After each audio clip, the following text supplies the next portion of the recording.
Last time on Guns and Glitter, Grace met Ben, a paranoid homeless man who agreed to help teach her the ropes for selling drugs. Welcome to CC Writes. My name is CC Lepki, and today I am sharing part 17 of my YouTube novel, Guns and Glitter.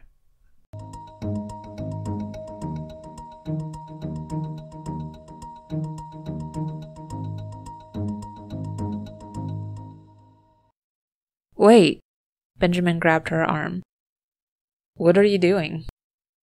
What are you trying to pull? I thought we were making a deal. The young man glared at her, then at Benjamin. You said you had Coke. Dad, you know you're not supposed to drink Coca-Cola. The doctor said it'll make your liver worse. She pinched his cheek hard. I swear, I always have to look after you. Grace returned the young man's glare. And you? What are you doing trying to buy cocaine? You should be ashamed of yourself. What would your mother think? The man's face went slack. Grace smiled and winked, then pulled Benjamin out of the garden. He struggled with her for a moment as she dragged him back to the fountain. Finally, he yanked out of her grip. What do you think you're doing? He's a cop. What do you mean he's a cop? Benjamin looked around the garden, then back at Grace. How do you know he's a cop? He said he's never bought drugs before. So? Grace rolled her eyes at the man. So, why would he know one way or another if there are a lot of female dealers around? He's a cop. Shitballs. Benjamin kicked the fountain, then moaned as he cradled his foot. He looked back at the young man who stood nearby and pretended not to watch their every move. We should go. If you make another sale today, they'll pick you up for sure. Grace let out a long stream of curses. Why is this so difficult? Benjamin rested a hand on her shoulder. There are good days and bad days, sweetheart. She sighed and started chewing on her lip. Should we try to lose him? Nah, it would just look suspicious. Let's get something to eat, maybe go to the mall. You can buy your old man a new shirt.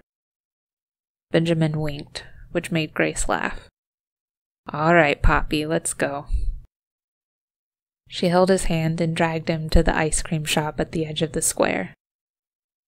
As they spent the afternoon shopping, they were stopped no less than 13 times by uniformed police officers who acted especially friendly. Each time, Grace smiled and joked while inwardly her heart raced. Each consecutive stop felt like the one that would get her thrown into jail, where she could help no one. After a while, it was pretty obvious that the police were tracking them.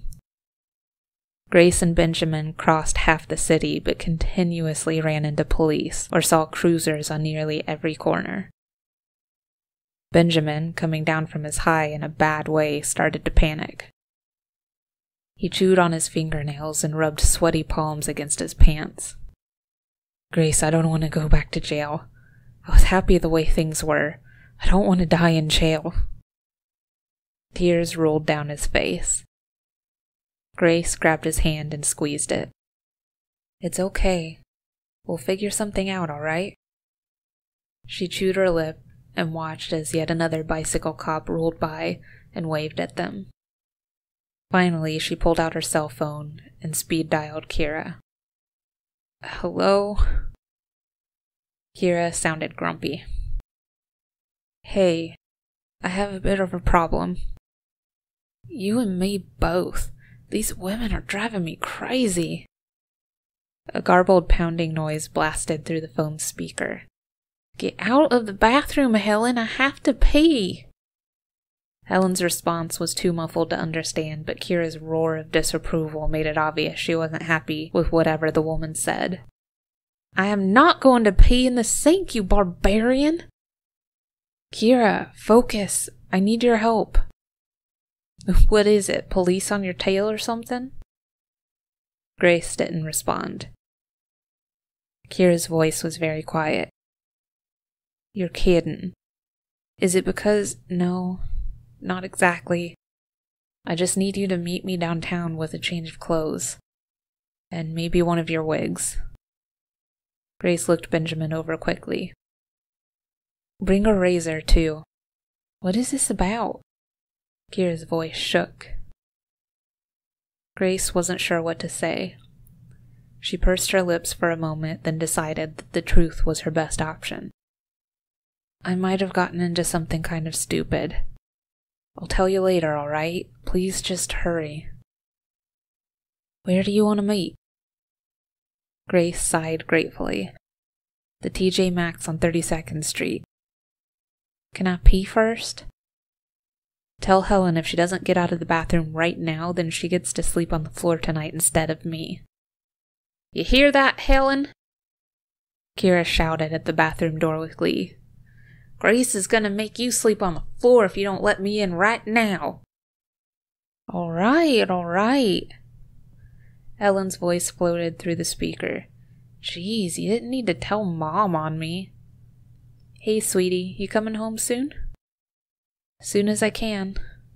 Grace smiled. She missed her sister dearly in the few days since her mama kicked her out of the house, but living with Kira and the other women was a nice substitute. Be there in 15, girl. Kira hung up. Grace grabbed Benjamin's hand and led him down another street, walking quickly toward the TJ Maxx.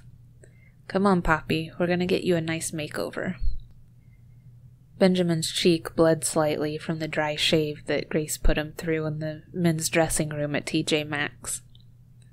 She used the razor to shore up his long, scraggly hair as best she could, and made him rinse himself off in the bathroom before he changed into a new set of stylish clothes she'd picked out from the clearance rack.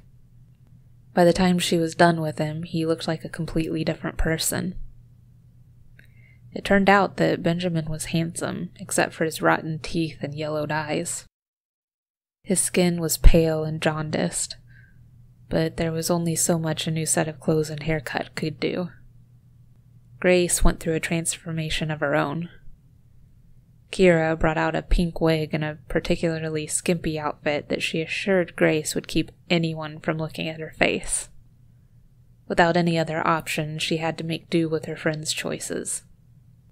She had Benjamin wait while she and Kira left the store together with interlinked arms. After a few minutes, he emerged from the store looking like the ghost of the businessman he'd once been. She and Kira kept an eye out as he walked down the street, past a couple of street officers who didn't pay him any mind, and away to safety. When Grace was certain that the old man wouldn't get harassed by more police officers, she let Kira call an Uber to take them home. Kira, to her great credit, didn't ask a single question during the ride. She flirted with the driver, complained about Helen, and gushed over how adorable Anna was in the new clothes they'd bought her the day before. At last, the motel came into view, and the women were able to leave the car without any worries about being followed. They stood in the parking lot in front of the motel, and Kira crossed her arms over her chest. Well? Grace groaned, then pulled a small bag of cocaine out of her purse and handed it to her friend. Kira grabbed it and stared at the small packet for a full minute before comprehension dawned on her face. Holy shit, that's a lot of coke. Is it? Grace shifted. I didn't really know. I thought that's how much people usually sell.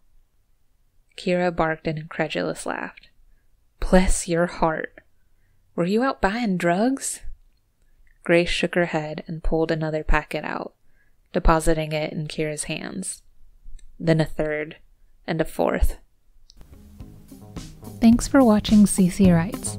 I hope you enjoyed your time with me today. If you'd like to check out more of my work, you can find my books on Amazon.com. There's a link in the description below.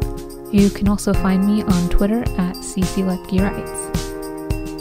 If you'd like to show your support and get some fun extra content, then check out my Patreon page where I share extended cuts of my videos, monthly vlogs, and pages from my personal notebook. Finally, don't forget to like, subscribe, and hit the bell notification button so you'll know when the next video comes out. See you later!